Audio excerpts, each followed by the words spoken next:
In the high, arid plains of the late Jurassic, an evolutionary arms race was raging. This was the Morrison Formation, a landscape dominated by titans, where survival demanded specialization. While the colossal Allosaurus reigned as the ubiquitous apex predator, another formidable hunter stalked the fern-covered floodplains and riverbanks.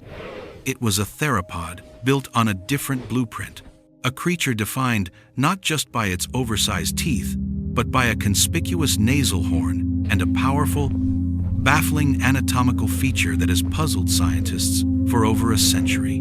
This is the story of Ceratosaurus, the horned lizard, and the profound evolutionary riddle of its tail.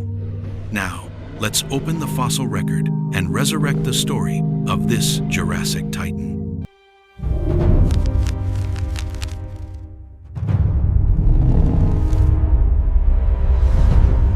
Ceratosaurus nasicornis was a formidable predator, stretching up to 20 feet long and weighing nearly a ton. It was a contemporary of Allosaurus, sharing the same territory, yet it was distinctly different. When we first analyze its fossils, the most obvious feature is the blade-like horn on its snout, which gives the animal its name. This was not a weapon. The fossilized bone is thin-walled and delicate. Instead, it was likely a display structure, a visual signal of maturity or species recognition, perhaps brightly colored.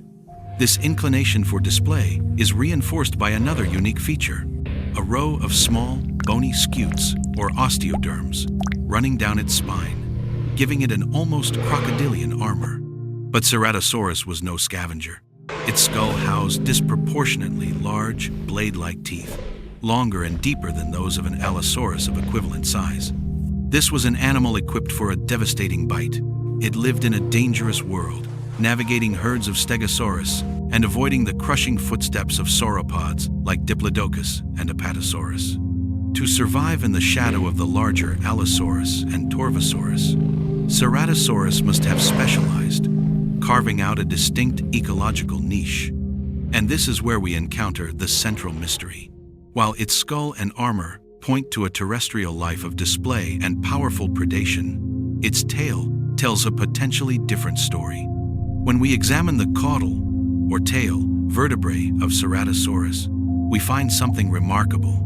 The neural spines on top and the chevrons underneath are exceptionally elongated, creating a tail that is unusually deep and vertically oriented. This anatomical arrangement provides a massive surface area for muscle attachment. This was not the stiff, rod-like tail we see in many other theropods, which function primarily as a static counterbalance for running. The Ceratosaurus tail was flexible, robust, and immensely powerful. This is an evolutionary investment. An animal does not develop such a specialized, energy-intensive structure by accident. This anatomy immediately evokes modern analogs, like the tails of crocodilians or aquatic lizards, propelling them through water with powerful, side-to-side strokes. This single feature opens a cascade of questions. Was Ceratosaurus a semi-aquatic predator, stalking the rivers of the Morrison Formation, hunting fish, turtles, and unwary dinosaurs that came to drink? Or is this in case of mistaken identity, a feature that looks aquatic to us, but served a completely different purpose on land?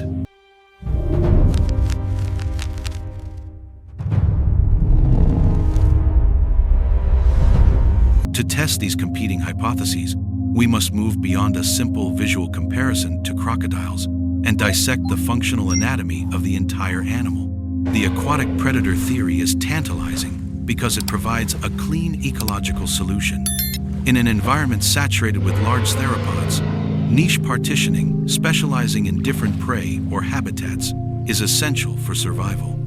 If Allosaurus dominated the open plains, a Ceratosaurus that could effectively hunt in the Morrison's extensive rivers and lakes would have a dedicated food source all to itself. Let's re-examine the tail under this aquatic lens.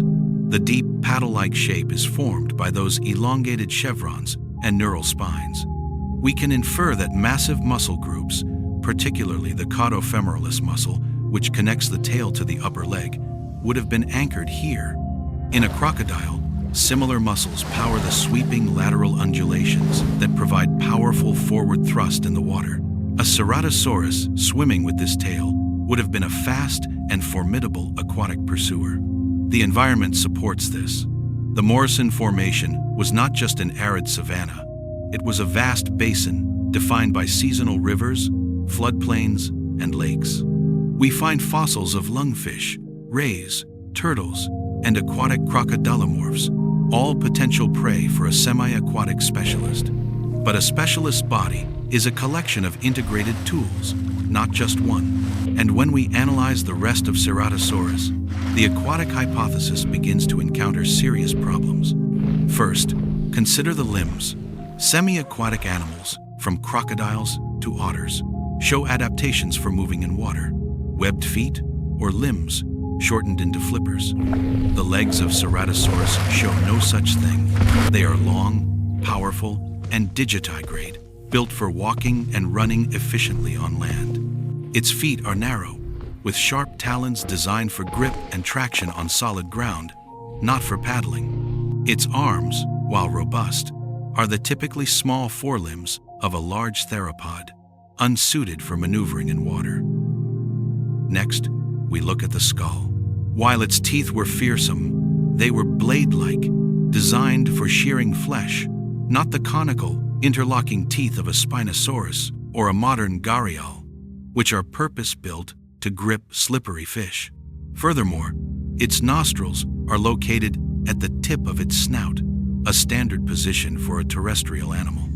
True aquatic specialists, like crocodiles, have their nostrils positioned high on their skulls, allowing them to breathe while almost fully submerged. Ceratosaurus would have had to lift its entire head clear of the water to breathe. This collection of features presents a functional mismatch. We have a tail that looks like a propeller attached to a body that is a quintessential terrestrial running machine. It seems highly improbable that Ceratosaurus was a dedicated aquatic hunter. The cost of evolving such a massive tail just for swimming would not make sense when the rest of its anatomy remains so firmly rooted on land. So, we must reject the aquatic specialist theory. But this brings us back to our central problem. Why the enormous tail? If it wasn't for swimming, what was its function on land? The answer may lie not in propulsion, but in agility. All bipedal animals face a constant challenge with balance and maneuverability. For a theropod, the tail is a critical counterbalance, offsetting the weight of the torso and massive skull. But the tail of Ceratosaurus appears to be over-engineered for a simple, static balancing act. When we compare it to the tail of Allosaurus, we see a key difference. The Allosaurus tail, while long, was relatively thinner and became stiffer towards the end, acting more like a rigid rudder. The Ceratosaurus tail, with its deep vertebrae and implied heavy musculature, was flexible and dynamic. Imagine Ceratosaurus in pursuit of prey. With its powerful leg muscles, it could generate significant forward momentum. But to make a quick turn, it would need to swing its center of mass. A muscular tail, whipped forcefully to one side, would provide a powerful rotational torque, slinging the animal's body around with incredible speed. This dynamic counterbalance would make Ceratosaurus a master of agility. While Allosaurus might have been the faster predator in a straight-line chase on the open plains, Ceratosaurus could have dominated in more complex habitats. It could dart and weave through the dense forests and cluttered floodplains, outmaneuvering both its prey and its competition. This hypothesis elegantly resolves the functional mismatch. The powerful tail isn't a propeller, it's a stabilizer and a rudder, a key component of a high-performance maneuvering system. The powerful caudofemoralis muscle, which in the aquatic theory would power swimming strokes, would instead provide massive power to the legs for acceleration, with the rest of the tail's musculature controlling agility. This paints a picture of a specialized ambush predator, using its agility to hunt in terrain that other large theropods found difficult.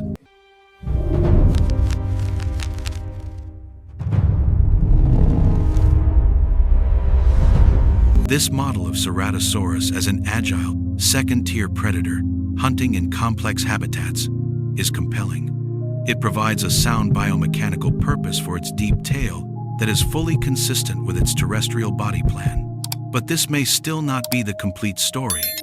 We must return to the features that first defined this dinosaur: its nasal horn and the bony osteoderms lining its back.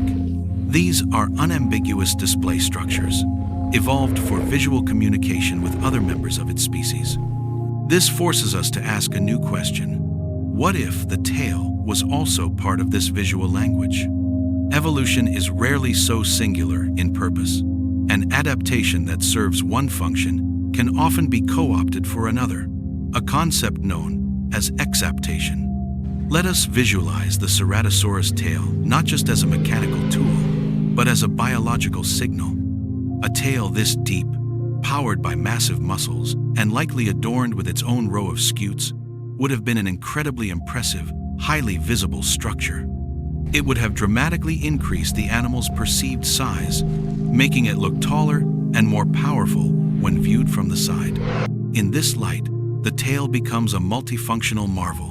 Its primary, moment-to-moment function was almost certainly biomechanical, the dynamic counterbalance that gave Ceratosaurus its critical agility. But this very same feature, by creating a large and prominent profile, became a canvas for sexual selection. A larger, deeper, more muscular tail could have served as an honest signal of an individual's health, strength, and genetic fitness. We can imagine a Ceratosaurus using this tail in a dominance display, perhaps waving it laterally to intimidate a rival, flashing its size and power, much like its nasal horn signaled its identity. When we synthesize all the evidence, the horn, the scutes, the blade-like teeth, and the uniquely powerful tail, the image of a purely aquatic hunter fades completely. In its place, a far more complex and fascinating creature emerges. We see an agile, specialized predator that hunted on land, likely in forested or vegetated areas near water, using its speed and maneuverability to catch prey that its larger competitors could not. At the same time, it was a visually striking animal, engaging in complex social signaling, where its tail was as much a part of its identity as its famous horn. The fossil record, therefore, does not give us a simple answer, because Ceratosaurus was not a simple animal. Its powerful tail was not for swimming, nor was it just for balance or just for display. It was a brilliant piece of evolutionary engineering, a single structure that solved multiple survival challenges at once, allowing this horned lizard to thrive in the crowded, dangerous world of the Jurassic. The story of Ceratosaurus is a powerful reminder that every fossil is a puzzle, a fragment of a once-living, breathing system. The bones remain static, but in them, we can read the dynamic pressures of an ancient world, a world of breathtaking competition, adaptation, and beauty, where survival itself was an art form.